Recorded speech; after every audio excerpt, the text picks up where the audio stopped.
He was alone on a glacier. It was cold, it was quiet, and the entire world spread out below. And then something clicked.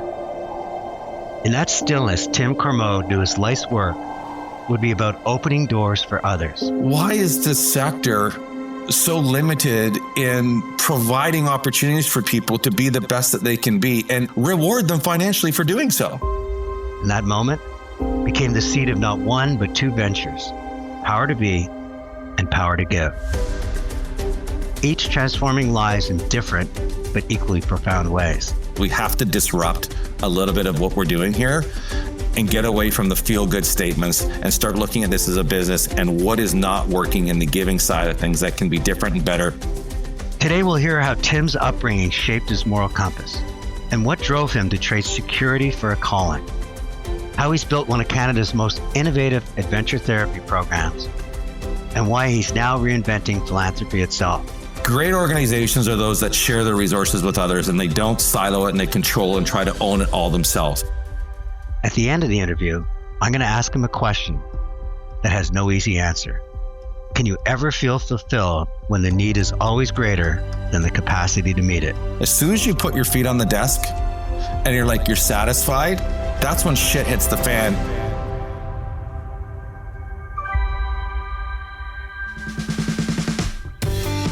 Hi, it's Tony Chapman. Thank you for listening to Chatter That Matters, presented by RBC. If you can, please subscribe to the podcast. And ratings and reviews, well, they're always welcome and they're always appreciated. Tim Cormode, welcome to Chatter That Matters. Thank you very much, Tony. Thanks for having me. I really appreciate being here today. So you grew up in Aurelia, and I'd love to know a little bit about that moral compass that you seem to follow and how much of that began around the dinner table. Aurelia, great place to grow up. Small little town just north of Toronto, Ontario. I grew up on the lake, Couching. I was very fortunate to grow up in nature, I guess, and access to beautiful places. So I spent a lot of my time outdoors playing with friends. My dad is a retired pediatrician, was the only pediatrician in the town at the time, and my mom being a retired physiotherapist. So part of my life was growing up around healthcare.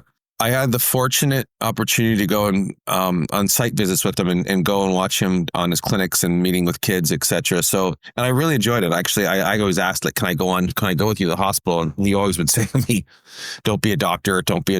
And I never became a doctor, but I would definitely say when I look back now, there's no doubt that those experiences had a significant impact on me and what I wanted to do. And that was to help people, and make the world a better place. And so those values of giving back, two, doing it for the right reasons. My dad, never instilled this idea of doing it for recognition. Particularly, we also grew up in a small town where there was lots of families and kids that do not have financial capacity to access healthcare, etc. My dad was always available. Probably on the other side of the spectrum, I grew up not seeing much of my dad. He was very much at hospitals and taking care of kids. And that was, something we've talked about over the years, never intentional in sense of not having him around. But I don't think, he didn't see me play hockey. He didn't see a lot of the things that I did growing up. My mom did. My mom was someone who always instilled the value of gratitude. As a young kid after Christmas, it was always like, here's your thank you cards, write your Christmas cards to all of your family to say thank you for your gifts. I look back now, I've probably written, 5,000 thank you cards over the years, my work. And I'm a big believer that emails are one thing. But when you really kind of write from your heart, and it forces you to write a card, I think thank you cards are the best way to thank people for the work, and for your relationships, because they come from a place where you actually have to stop, slow down, write something and actually think about it. We often think of this initially as a chore, mom's making me do something. But when was that point in your life that you realized you could gain something from it versus just have to give up that time when you wanted to be out playing ball hockey or on the rink? Honestly, I didn't probably pick up on it till I started my organization, Power to Be, and I was starting to steward relationships, raising money, and this idea of thank you was a really important part of the work, the life that I grew up in. And I realized that, wow, like those thank you cards that I used to write are actually coming back into practice, and not just practice, part of like the things that fulfill me in my life. Like I actually really enjoyed doing it. There was a real switch. It wasn't like I had to do it. I wanted to do it. As you go into the world, because we have to move the story on here, you started working inside the system, one of the cogs in this wheel, and you never felt like you fit in. What caused that reality when most young people just are not really focused so much on how they fit in, but more, will I make enough money to get the things that I want in life? When I was in my teens, the first summer job, and there was many, but the one that I really loved that really resonated is I ended up working in a summer program, community-based program, working with young adults with disabilities.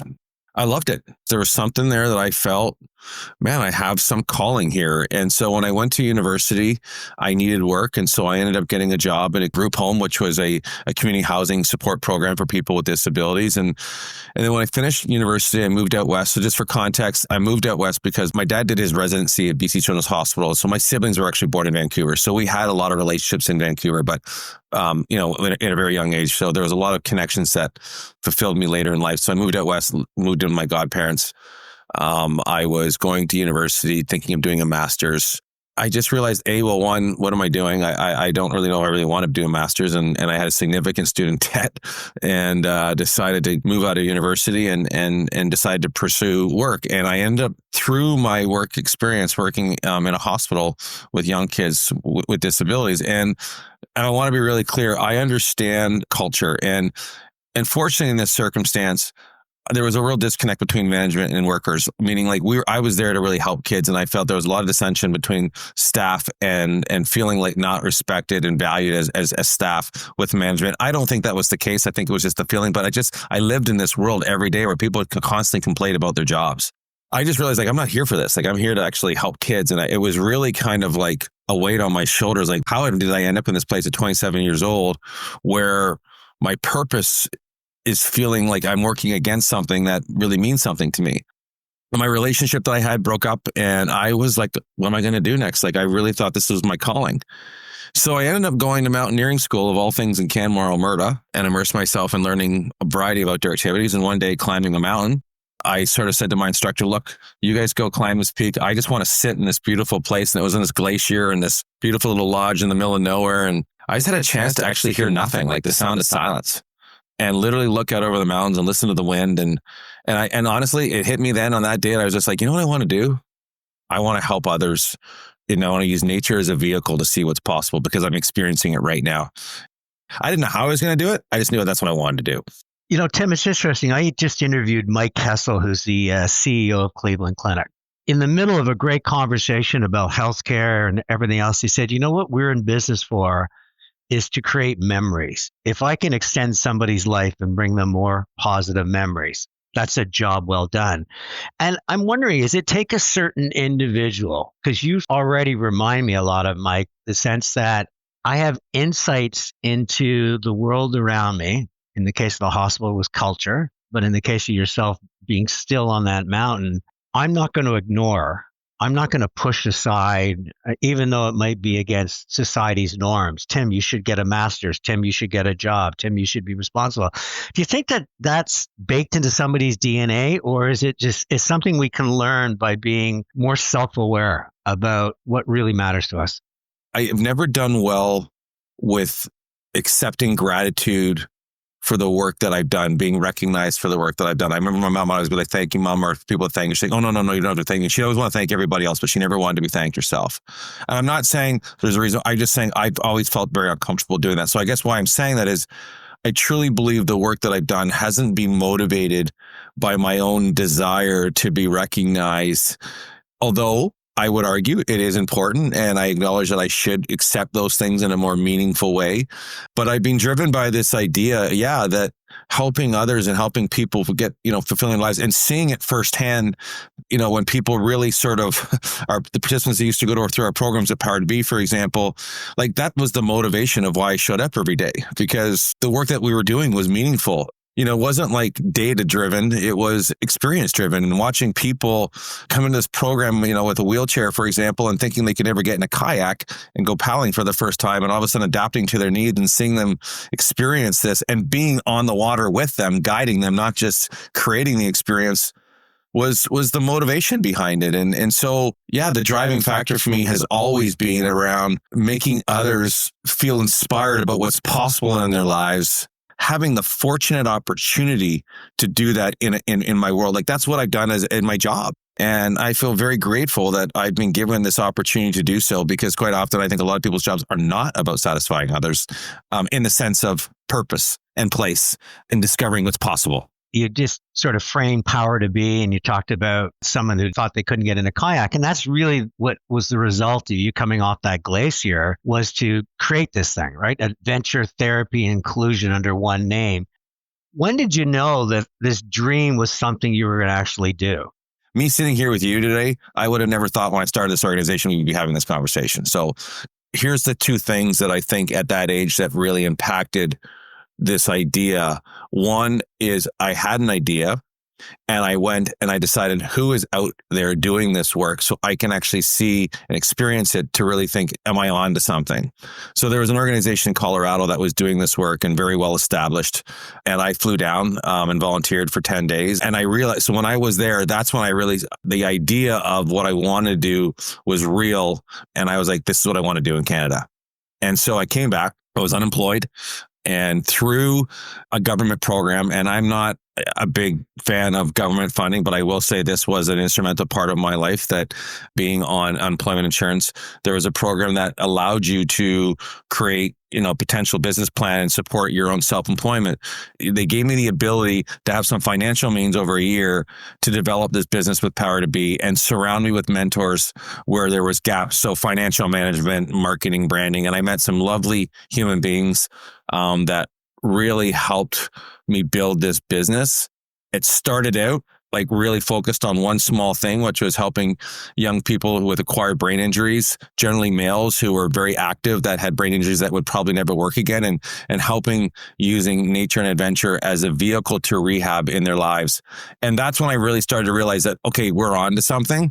We started as as a business, a for-profit business. And by the way, we did that because it was the easiest thing to do. Like the paperwork to set up a business was like, this is how you do it.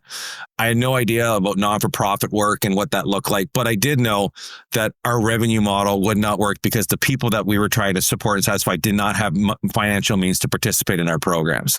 At the end of the day, we realized very quickly that we needed to be more of a registered charity and an organization that could go out and raise money to help support those in need. And when you switch over from a business to a non-for-profit business, the one thing you need to be aware of is that you're giving up the ability to control the circumstances. So as an entrepreneur business owner, you can run the show and do what you want.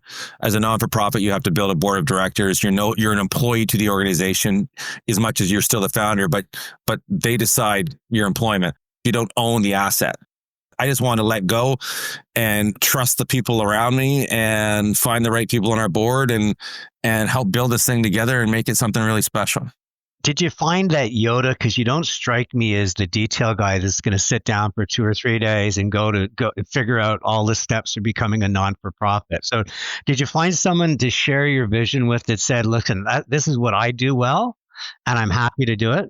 I had a business partner back in the day when we were starting Power to Be, and I would say that Andrew was very much the details, the risk management, the structures that need to be. I was more the motivator, and that was critical to our success right from the beginning. Now, that said, back in the day, I would have never acknowledged that the yin and the yang and what happens. But what I will say is a few years into Power to Be, and I'd say every chair that we've had has played a significant role at a monumental time where they had a certain skill to help us take it to the next level. So at this particular thing, an old dear friend of mine from from my old school days, decided to come on board. He was a very successful business person. His name was Michael Dingle. And Michael just helped me understand this is not a feel-good business. It's a business, and you got to run it like a business. And you need better financial management. You need better operational skills. Spend a little less time on the mission about supporting kids and programs, but get capital to bring in the right people that would be the foundation to the business being successful. So hiring a COO, COO/CFO to help move the business forward. The other thing I love about you have this mantra, everyone belongs in nature. And I mean, we're going to sort of close out 20 years of extraordinary work because I want to move to the next part of it. But how easy is that to sell to someone that's looking at, they're going to donate money, they're looking for a cause, maybe they're looking for their name on the side of a building, or they want the recognition that, look at, I'm providing this money. And you're in a world where It's not about what you do, it's about why it matters. Ignoring our slogan for a second, there was another slogan. This is the internal side. I think part of life is serendipity and luck and fortunate circumstances. All of my friends that went to university ended up going generally into business in Toronto on Bay Street and had all the connections to the corporate giving world, et cetera. So I decided I needed to surround myself with really good people that could open those doors. So going back to Andrew, when you asked me about operations, I realized somebody needed to be the face of the organization and to go ask money and create. And I realized that it wasn't going to be Andrew. And we both realized that, and that I would need to be the face of the organization. So I was like, okay, how am I going to do this? And I created kind of an advisory board of people that I knew that could open doors, but gave them experience and connected into what we were doing. All of these individuals flew up from Toronto. We actually would have meetings in Victoria. They'd see the programs. Like, they made a full commitment, and they made a full commitment to me. And to this day, I'm very grateful for every single individual that has ever opened a door to this organization. But one of the advices that I got, which was really great, was, Tim, people give to people, they don't give to causes. There isn't a charity that I don't believe does not have a good mission and a feel good, need of what they're trying to do. But, you could have a cure to cancer and you could walk into a room to try to sell that cure to cancer. But if you do not have the flair to get people excited, they're not investing. I've always believed that, from a business perspective, philanthropy isn't about making a donation. It's about making an investment into an organization. You are investing your money into an organization. It's your charitable dollars, but it's still an investment. And our job is to ensure that that investment is seeing results. Those results are obviously the impact on people's lives. But I think the other part of it is people don't spend a lot of time in charity talking about the business side of how the business is operating and functioning to move the organization forward. So I realized early on that we also need to talk about our business and realize that when I walk into a room, it's really important that I am getting people excited. And I'll give you one quick story of why I know this is very true. So my very first presentation was to TD Canada Trust. The only way we're going to raise money is I have to go and meet these individuals and I have to fly these places, because if I don't meet them in person and get a chance to be in front of the decision makers, we're going to be like every other organization, just fighting for fun. So I had the opportunity to be, to go meet these individuals and travel and see the places that, and meet the people, where they were at. And the woman I presented to, years later, we were sitting around one of these having a lunch. I want to tell you about your interview. When you came in, to present to me at TD, you spoke so fast. I didn't understand half the stuff that you were saying, but I was so overwhelmed by your excitement and your passion for this that I realized I had to give you money. Going back to everyone belongs in nature, I definitely think from a participant perspective, those that live with barriers, the idea that there's a sense of belonging. I think everyone wants to feel part of something. You weren't just the participant in the program. You were part of our family. You were part of our community. And nature was the vehicle that helped us create this community that I think was really special. It was a big family. When we return, Tim talks about his philosophy behind the power to give and how it's changed the game in philanthropy. Hi, it's Tony Chapman. I want to talk to you about the RBC Purpose Framework. This is a bold commitment to make a meaningful difference in our communities. By 2035, RBC will make a philanthropic investment of $2 billion to support community ideas that help seed, scale, and sustain solutions in 3 key areas where RBC believes they can have a meaningful impact. First is to support the transition to a net zero economy. The second, in face of such massive change, equip people with skills for a thriving future.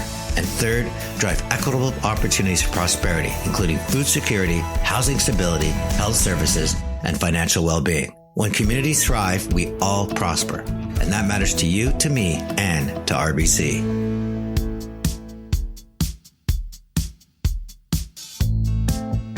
Today, my special guest is Tim Cormode, and the best way to describe him is he has a heart of gold. 2 decades in, extraordinary results. Many people might take a bow. You saw another mountain to climb, not in programs or participation, but in terms of how we give, how generosity needs reinvention. Talk to me about how power to be manifested into this philosophy of power to give. My job, my entire life, at Power to Be was raising money and building those relationships. So I didn't spend a lot of time over the years involved in the day-to-day and the staffing.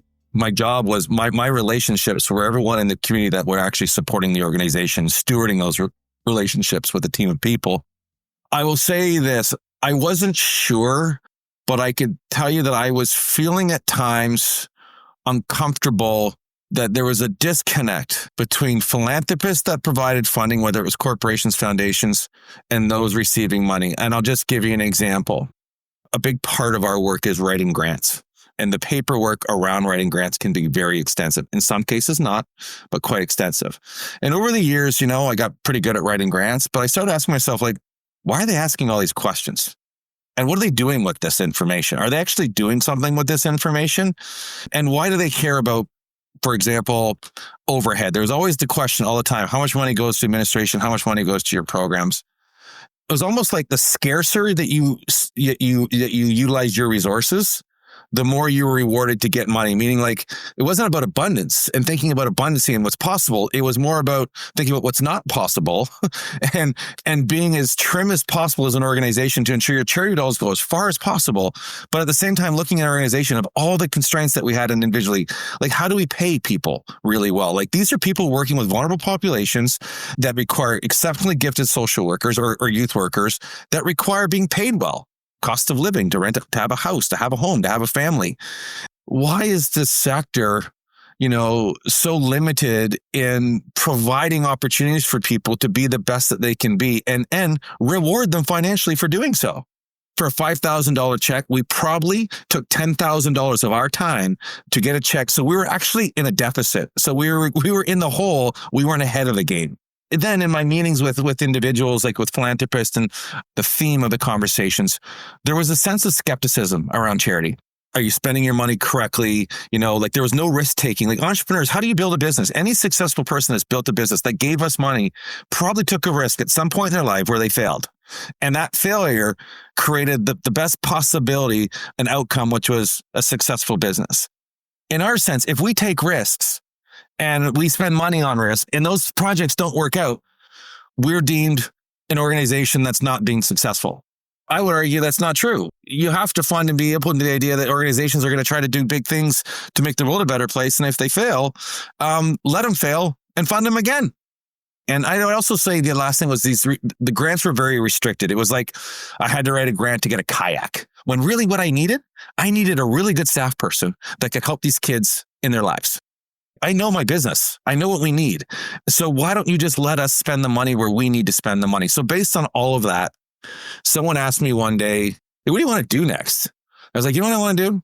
I want to be on the other side. I want to help philanthropists think differently. I want to take my lived experience and I want to change the way we give in this world so that the charities that benefit from these organizations are also thinking differently. And together they're more in sync and seeing impact in a different way from more of an entrepreneurial mindset than just this idea of giving money from the heart.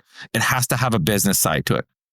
This individual, she's a lovely in Toronto that I knew for years. She goes, you ever heard of Dan Pallotta? And I said, no, who's Dan Pallotta? Dan Pallotta is an American entrepreneur that ran a very successful charitable business that really started to see the world differently, philanthropy. So I watched his TED Talk and I was just like, holy smokes, this guy's talking my game all day long and living it. We have to disrupt a little bit of what we're doing here and get away from the feel-good statements and start looking at this as a business and what is not working in the giving side of things that can be different and better so that these entrepreneurs who I don't even think they're entrepreneurs, that are running these charities can actually fly and actually feel excited about the work that they're doing and not be burdened down by all of these systems and structures that are not working in the way we do things now. And you cite a story where moving money quickly without bureaucracy really opened your mind to just everything you're talking about. So what was that story? A lot of organizations are scrambling to find money here and there to make ends meet. But when you can find a funder or a couple funders that create that core funding stability that you can leverage around, that creates a very different perspective. I had a still very dear relationship, someone who we work for right now.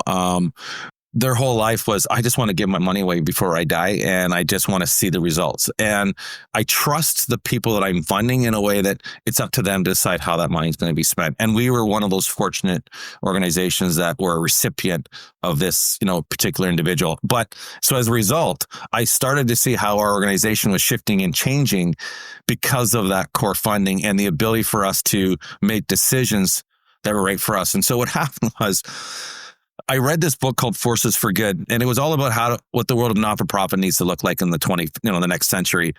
And the one thing that resonated with me and always had, but it just reminded me, and I really stuck to it, was great organizations are those that share their resources with others, and they don't silo it and they control and try to own it all themselves. There was a lot of siloed ownership of funding, and everyone's competing for the same money and the same resources. I started to realize that there were corporations and other foundations that were funding us that were also didn't have huge capacity to deliver. So big banks, I know for a fact, have small teams that are responsible for giving them out large amounts of money to organizations. And I would say they're spending 80% of the time reviewing grants that are coming in every day, probably 150 applications. And so they're spending all their time saying no to organizations versus finding the organizations that fit for them and saying yes to the ones that work. So I realized, what we got to do? Why don't we go meet with the bank and tell them about other organizations that we know of that could really fit their mandate and make their lives easier? And I went to my board and I was like, you know what? I'm going to spend 35 to 40% of my time helping other organizations get connected to our resources so that they can benefit from their financial means. And some board was like, what? You're actually basing raising money for organizations? I said, no, I'm connecting people to other resources. And as a result, I know that we're going to see something here. So ended up spending all my time, like a lot more of my time, helping align the branding, or I'm going to call it the giving needs of these organizations, to organizations that I knew would really benefit. And as a result, guess what? The bank would write us a check for a little bit more money next year and saying, thank you very much for helping us out. So we were almost like a staff resource for these organizations, these foundations and corporations, and getting them connected to organizations quicker and faster, the ones that were much more aligned, and started watching them grow together. And it was really cool. So our foundation was built on this idea that we always need to help connect resources to these organizations that we care about. And we created a different structure, which was the foundation to make it happen. Everything you're talking about is you being this lead singer. But at the very beginning of the interview, you said, what I loved the most in life was getting in the kayak, being part of the experience. And I'm curious how you wrestled with this sense of seeing the mental and physical impact of a kayak adventure from someone that had been imprisoned in a wheelchair and actually getting out there and being with nature, compared to somebody that's been on an airplane all the time, going into 80th floor of a big bank building, trying to turn them upside down for a whole different way of philanthropy. The mission to the organization, like I always believed in it. Do we want to see more individuals be impacted by our programs? And if so, I got to go on a plane and go raise money. Or do we just want to keep it the way it is? And the reality is, I wanted more people to have those experiences. So I was motivated by the idea that the more I was out raising money, the more that we could do for others. And I realized that time can only be spent. I only had so much infinite time, and that's where I need to be spending my time as the CEO of the organization. I think if I acknowledged I wanted to be a program director, I would have run programs. That's not what I want to do. And I would say now, my motivation is we're almost like a venture fund. The difference is our fund is like 42 charities that we fund. Our investors are a variety of philanthropists that we're helping give their money away, but leveraging it and creating greater impact. And the motivation for me is two. One is to help our clients get excited about the work and seeing the leverage and the opportunities where their money is turning into so much more. But just as importantly is that these leaders of these organizations that we work with or that we fund and support, have relationships with, I would like to believe are really grateful for the way we are doing it with them, that they wish others could do. And they're seeing the results of this funding and how it's impacting their programs and the work that they do from more of a business mindset. People have always are the driving factor for me. I don't care if it's our participants, our clients, charity partners. Like, I'm just driven by really cool people doing really cool things. And if we can find some way to help, then I'm game. Tim, I began the podcast saying that I was going to ask you a question that it might be difficult to answer, but can you ever feel fulfilled knowing that the need will never end? at different phases of my life, I'd have a different answer for that. So when I first started the organization, I would have said, I can't be fulfilled. I'm driving all the time. I'm okay now. Like, I'm actually quite fulfilled. If something was to happen tomorrow, God forbid, hit by the bus or I left my work, I feel I've done my part. That said, my fulfillment is always driven by that there's so much more that we can do.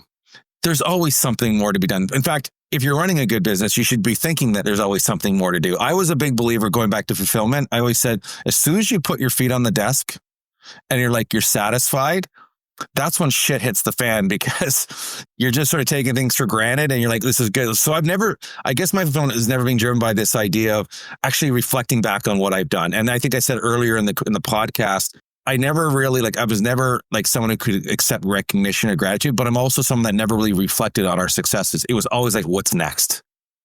I need to find more time for reflection. So my fulfillment now is about looking back a bit more and recognizing all the great things that we've done over the years and being okay with the fact that, you know what, we've actually done a lot of cool stuff.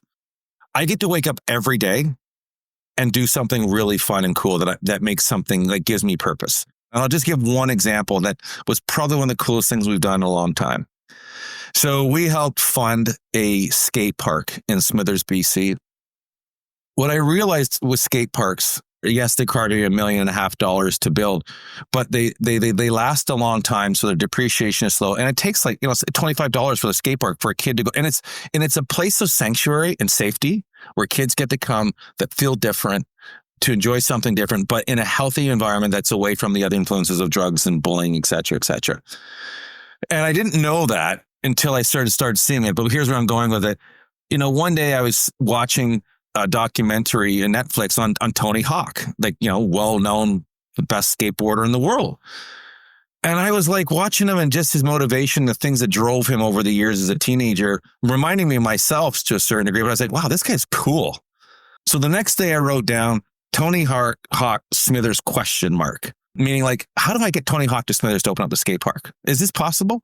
So I reached out to a few friends and networks, and sure enough, somebody knew Tony Hawk. And we made an ask. And 2 months later, I got a response team saying, Tony's in.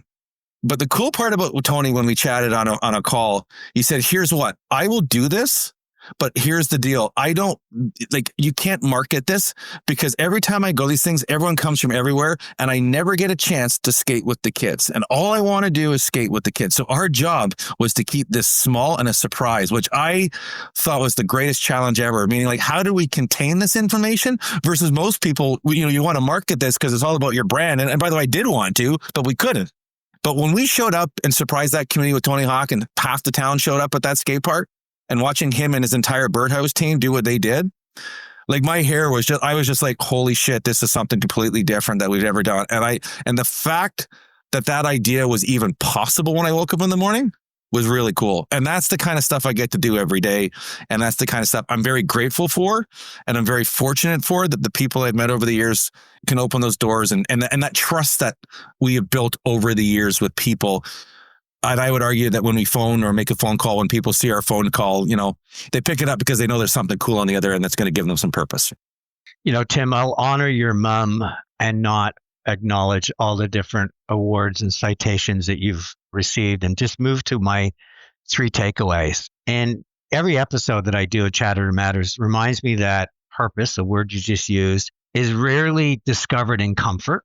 It's forged in uncertainty. And I love what you said about any entrepreneur that's worth his weight is looking at what's next. Your first thing that your clarity came from stillness. And I wonder today if this is not an important lesson for people. And we're looking at mindfulness and meditation and breathing techniques, but truly not because it's the thing to do, but to find times in your life where you can get clarity. You're not subjected to the society's norms, what you're supposed to do, the degree you're supposed to get, and you actually just listen to your heart and listen to your mind and listen to your hands. Find purpose in that. Second thing that I loved is we give to people, not causes. And I used that in advertising for years when I was in the agency business. People don't buy processes, they buy people. You have to forge that trust. You also had to have people that would trust you, that would come in and build the scaffolding and the details and the structure to allow you to do what you did. And then the third one was, I just love at the end, I got chills when Tony Hawk said, I just want to skate with the kids. And I think you every day are still back in that kayak, helping somebody see a world of possibility that they never thought was there for them. Being with nature and realizing that what you've done in terms of the power of being, the power to give and dot the I's, cross the T's, add up the numbers, the awards really isn't material to you. What's material is you get to do cool shit every day. And that cool shit ultimately comes back to that kayak. And it comes back to the charities that are actually doing meaningful work that they know they need to do versus show up and dress up in some kind of camouflage because that's their only path to survival and getting money. So for all of that and more, I can understand why Samantha Green said, you got to have this guy on your podcast. And here's an accolade that you hate. You're one hell of a human being. And I'm so glad that your home is Canada, because Canadians need to know that there's a lot of Tim Cormodes out there finding a way to blaze trails that really have little to do with bureaucracy and process and status quo and everything to do with just wanting to do things that matter. So thank you. Tony, I really appreciate it, and thank you for those. I will leave with that wonderful accolade to start my day today. I really appreciate the words that you have spoken, and I hope this has been meaningful for you. It sounds like it has as much as it has been for me, and I look forward to continued conversations.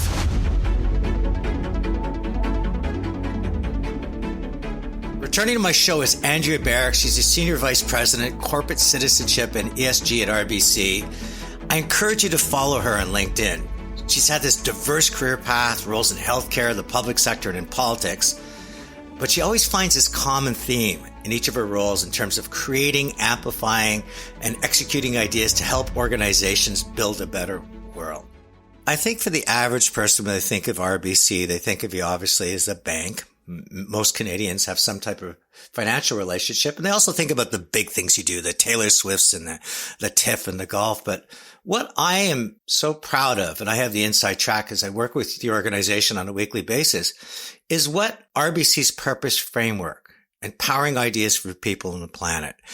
You're the best to explain it because you've been all over the world talking about it, but just share with my listeners what RBC's doing in some ways to be that person on the park bench, but with scale. Listen, at RBC, we take the responsibility we have seriously. We're the largest corporation in Canada. We're a majorly significant bank globally, and that gives us influence and resources that others don't have. So how do we use that, and how do we use our business to help drive the positive changes in society and the environment that we know we need for us all to be better, right? And so I think with RBC, the purpose, we have a purpose at RBC, which is to help clients thrive and communities prosper.